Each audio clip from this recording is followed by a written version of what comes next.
Hai, Assalamualaikum warahmatullahi wabarakatuh. Bertemu lagi dengan saya, Alifia Habibah, dalam pelajaran ekonomi. Kali ini kita akan membahas tentang pembangunan ekonomi dan pertumbuhan ekonomi. Sebelumnya, kita mengetahui terlebih dahulu apa itu pembangunan ekonomi. Pembangunan ekonomi adalah suatu proses yang bertujuan untuk menaikkan PDB atau produk domestik bruto suatu negara atau daerah melebihi tingkat pertumbuhan penduduk. Faktor-faktor yang mempengaruhi pembangunan ekonomi adalah yang pertama, tanah dan kekayaan alam, yang kedua, kuantitas dan kualitas penduduk dan tenaga kerja, yang ketiga, kepemilikan barang modal dan penguasaan teknologi, dan yang keempat, sistem sosial dan sikap masyarakat. Lalu, apa saja sih indikator keberhasilan pembangunan ekonomi? Yang pertama ada indikator moneter, antara lain pendapatan per kapita dan indikator kesejahteraan ekonomi. Yang kedua, indikator non-moneter, antara lain indikator sosial dan indeks kualitas hidup.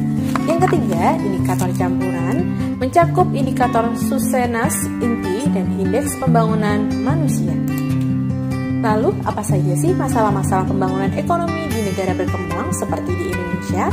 Yang pertama adalah ketergantungan pada sektor pertanian yang primer, yang kedua rendahnya tingkat produktivitas, yang ketiga ketergantungan yang besar dan kerentanan dalam hubungan internasional, yang keempat pasar dan informasi tidak sempurna, yang kelima tingginya tingkat pengangguran, yang keenam rendahnya tingkat kehidupan, dan yang ketujuh tingkat pertambahan penduduk yang tinggi. Sekarang kita akan bahas tentang pertumbuhan ekonomi. Apa sih pengertian dari pertumbuhan ekonomi? Pertumbuhan ekonomi adalah suatu kondisi di mana terjadi peningkatan produk domestik bruto suatu negara tanpa memandang apakah kenaikan tersebut lebih besar atau lebih kecil dari tingkat pertumbuhan penduduk. Lalu, apa sih perbedaan pembangunan ekonomi dan pertumbuhan ekonomi itu? Keduanya menekankan pada kenaikan PDB atau produk domestik bruto. Namun, pertumbuhan ekonomi hanya menekankan kenaikan PDB-nya saja tanpa membandingkan dengan laju pertumbuhan penduduk. Contoh pertumbuhan ekonomi adalah pertumbuhan sarana seperti jembatan, mesin-mesin, dan sarana listrik. Cara mengukur pertumbuhan ekonomi dapat diukur dengan rumus yang kalian bisa lihat di sebelah sini ya,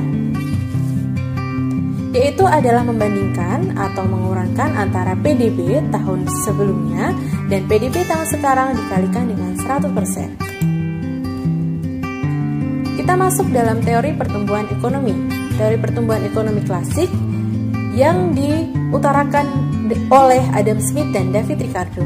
Ada 4 faktor yang mempengaruhi pertumbuhan ekonomi, yaitu adalah jumlah penduduk, persediaan barang-barang modal, luas tanah dan kekayaan alam, serta penerapan teknologi. Yang kedua, teori pertumbuhan ekonomi yang diutarakan oleh Schumpeter. Peranan pengusaha sangat penting dalam mempengaruhi pertumbuhan ekonomi karena mereka terus-menerus melakukan inovasi.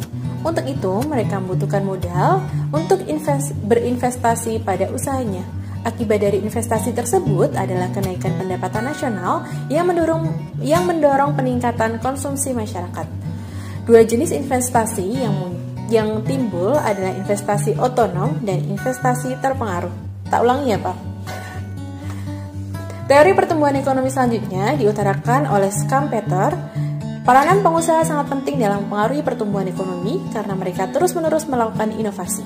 Untuk itu, mereka membutuhkan modal untuk berinvestasi pada usahanya. Akibat dari investasi tersebut, kenaikan pendapatan nasional yang mendorong peningkatan konsumsi masyarakat. Dua jenis investasi yang timbul adalah investasi otonom dan investasi terpengaruh. Selanjutnya adalah teori pertumbuhan ekonomi neoklasik atau teori pertumbuhan ekonomi Harrod dan Domart. 4 asumsi dalam teori ini yaitu yang pertama barang modal telah digunakan secara penuh, yang kedua besarnya tabungan proporsional dengan fluktuasi pendapatan nasional, yang ketiga perbandingan antara modal dan hasil produksi adalah tetap, yang keempat perekonomian hanya terdiri dari 2 sektor. Selanjutnya teori pertumbuhan ekonomi yang diutarakan oleh Solow. Teori ini menyatakan pertumbuhan ekonomi tergantung pada perkembangan faktor-faktor produksi. 3 faktor yang mempengaruhi pertumbuhan ekonomi adalah pertumbuhan modal, pertumbuhan penduduk, dan pertumbuhan teknologi. Selanjutnya adalah teori pertumbuhan ekonomi yang diutarakan oleh Rostow. Pertumbuhan ekonomi terdiri atas beberapa tahap. Yang pertama adalah perekonomian tradisional, yang kedua perekonomian transisi, yang keempat perekonomian lepas landas, yang kelima perekonomian menuju kedewasaan, dan yang keenam perekonomian dengan tingkat konsumsi yang tinggi. Sekian pembahasan kami dalam materi pertumbuhan dan pembangunan ekonomi. Semoga bermanfaat. Wassalamualaikum warahmatullahi wabarakatuh.